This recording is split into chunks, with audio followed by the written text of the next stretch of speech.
Shalom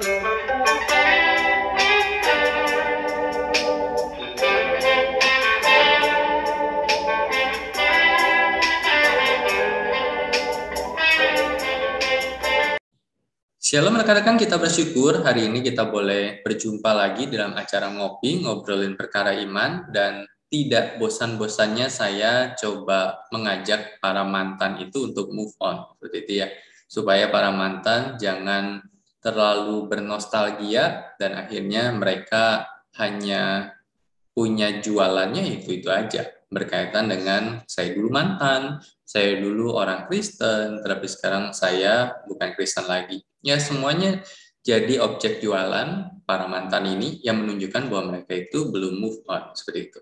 Dan kita hari ini akan coba melihat salah seorang mantan yang dia mengaku sebagai mantan pendeta, dan dia berbicara bahwa dia pernah diiming-imingi untuk kembali jadi Kristen, untuk kembali jadi seorang hamba Tuhan, dengan akan disiapkan sebuah tanah, dibangun gereja, dan dia akan memimpin gereja itu, dan dia diiming-imingi uang sebesar 750 juta.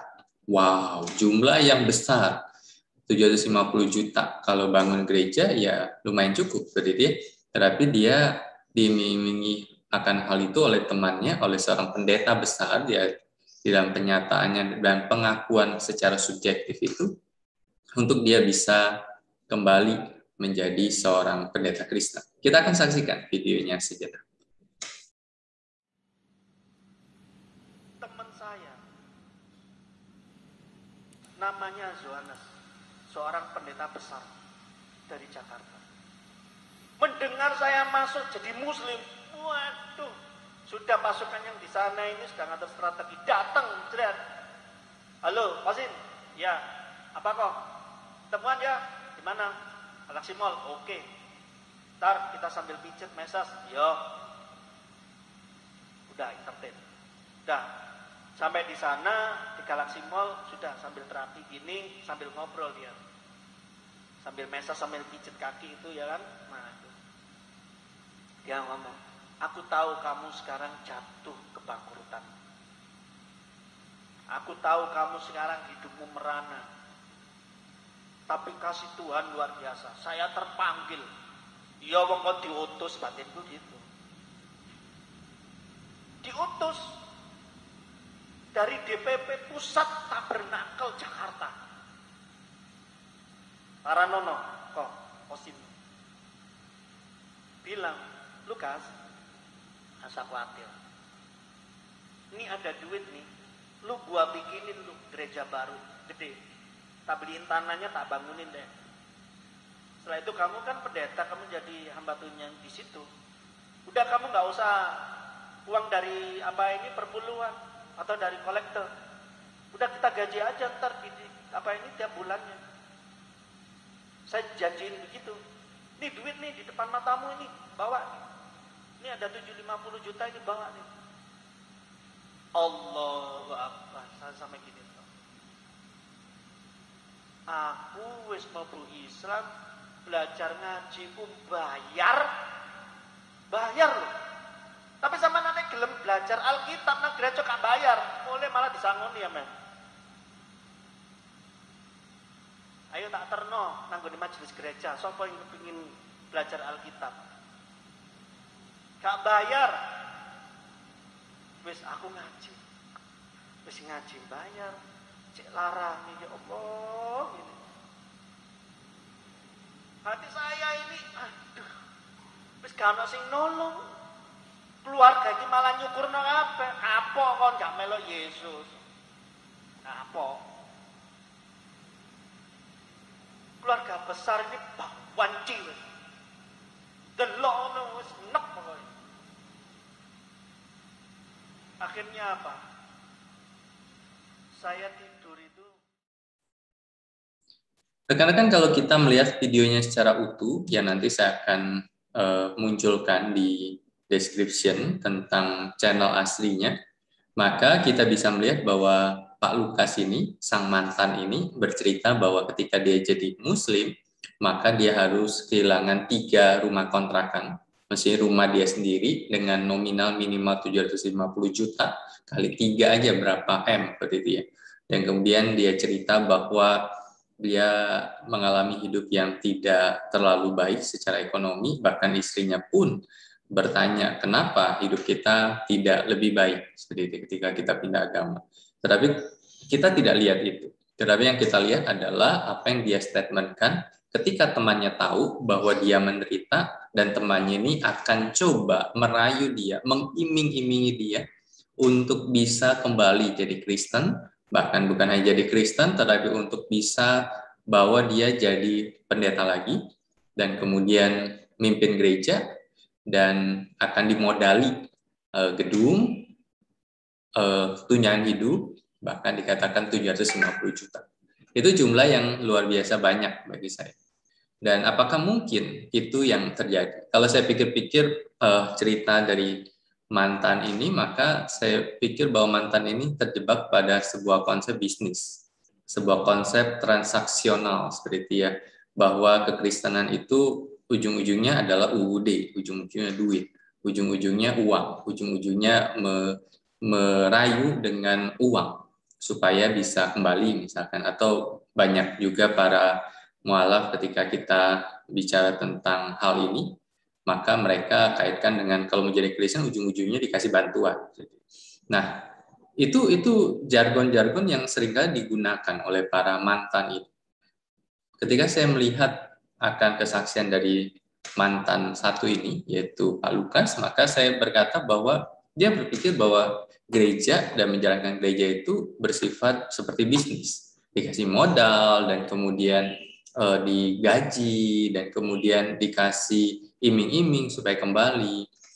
Bagi saya, kekristenan tidak serendah itu.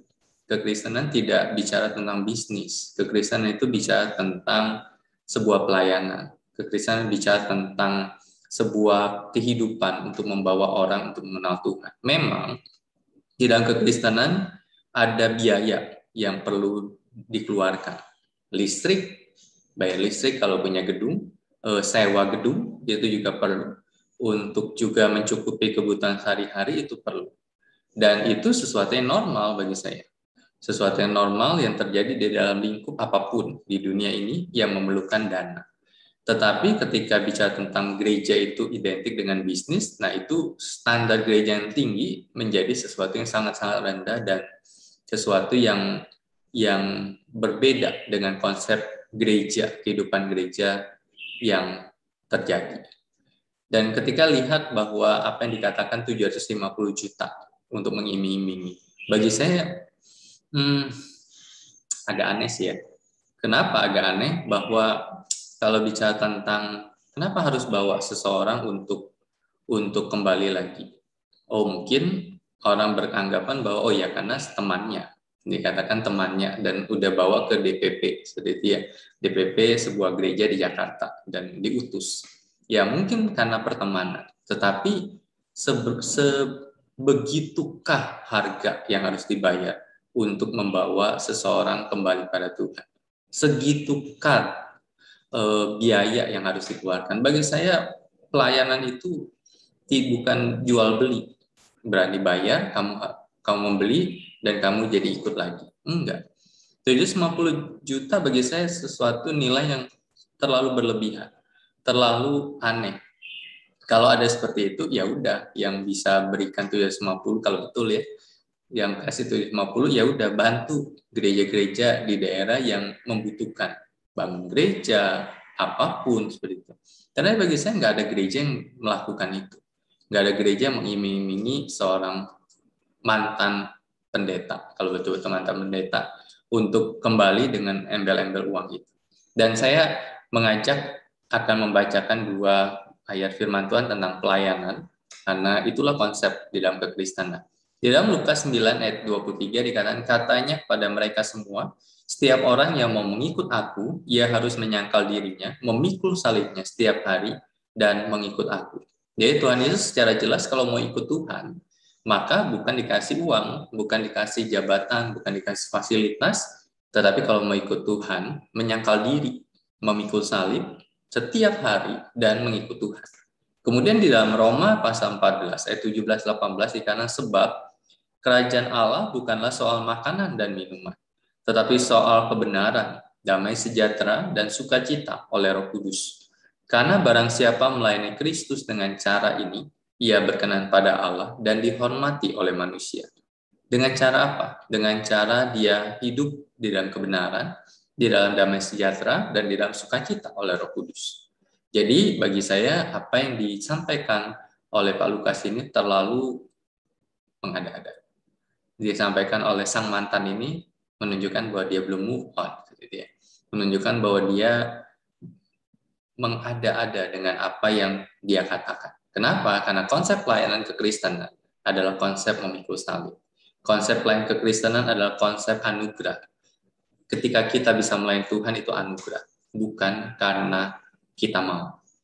Jadi biarlah kita terus bertumbuh dalam kebenaran firman, dalam kebenaran realitas kehidupan kekristenan, bahwa kekristenan, pelayanan kekristenan, para hamba Tuhan Kristen, dan gereja bukan bersifat sebuah bisnis, tetapi sebuah pelayanan untuk kemuliaan Tuhan, dan semuanya itu dilakukan karena anugerah Tuhan. Terima kasih, dan para mantan, move on yuk. Kalau sudah jadi mantan, ya udah cintai agama baru kalian, belajar kitab kalian yang baru, dan menyampaikan apa yang diajarkan oleh kitab kalian.